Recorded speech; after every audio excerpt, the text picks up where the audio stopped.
അപ്പൊ എല്ലാവർക്കും ചെടിയൊക്കെ കിട്ടിയല്ലോ അല്ലേ? എല്ലാവരും വീട്ടിലോട്ട് സുരക്ഷിതമായിട്ട് കൊണ്ടുപോവുക. വീടിന്റെ മുറ്റത്ത് നടുക. എന്നും അതിന് വെള്ളമൊക്കെ ഒഴിച്ച് പരിപാലിക്കുക. നിങ്ങൾ എന്നും പരിപാലിക്കുന്നുണ്ടെന്ന് അറിയാൻ വേണ്ടി ഒരു ഡയറി കൂടി എഴുതുക. എല്ലാ ദിവസവും ഞാൻ എല്ലാവരുടെയും ഡയറി പരിശോധിക്കുന്നതായിരിക്കും കേട്ടോ. ശരി ടീച്ചറെ. ഇന്ന് അതിരാവിലെ തന്നെ ഞാൻ ഉറക്കം എഴുന്നേറ്റു. ആദ്യം പോയത് എന്റെ പ്രിയപ്പെട്ട ചെടിയുടെ അടുത്തേക്കാണ്. അവനെ നോക്കി ഒന്ന് പുഞ്ചിരിച്ച ശേഷം ഞാൻ വേഗം പോയി അവന് വെള്ളം ഒഴിച്ചു. എന്റെ വീട്ടിലെ ജിംറൂട്ട പൂച്ച അവനെ നോട്ടമിട്ടതായി എനിക്ക് തോന്നിയിരുന്നു. അതൊന്നും വകവയ്ക്കാതെ ഞാൻ വൈകുന്നേരവും അവനെ പരിപാലിച്ചു. ഡയറി എഴുതുമ്പോൾ കുറച്ച് സാഹിത്യമൊക്കെ വേണം. ഇന്ന് ചെടി കൊണ്ടുവന്ന് രണ്ടാമത്തെ ദിവസമാണ് കേട്ടോ. ചെറിയ ചെറിയ കുഞ്ഞി ഇലകൾ തളിർത്ത് വരുന്നത് എന്റെ ശ്രദ്ധയിൽപ്പെട്ടു. ഞാൻ എന്റെ ചെടിക്കുട്ടന് ഒരു പേരും കൂടി ഇട്ടുട്ടോ, കിങ്ങണിക്കുട്ടൻ.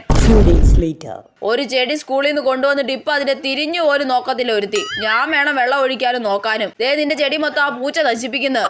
പറയുമ്പോൾ ഇന്ന് ഡയറി എഴുതണമല്ലോ. രാവിലെ എഴുന്നേറ്റ് ചെടിക്ക് വെള്ളം ഒഴിച്ചു. ചെടി കുറച്ച് വളർന്നതായി കണ്ടു. പിന്നെ സ്കൂൾ വിട്ട് വന്ന് വീണ്ടും വെള്ളം ഒഴിച്ചു. ഇതൊക്കെ മതി.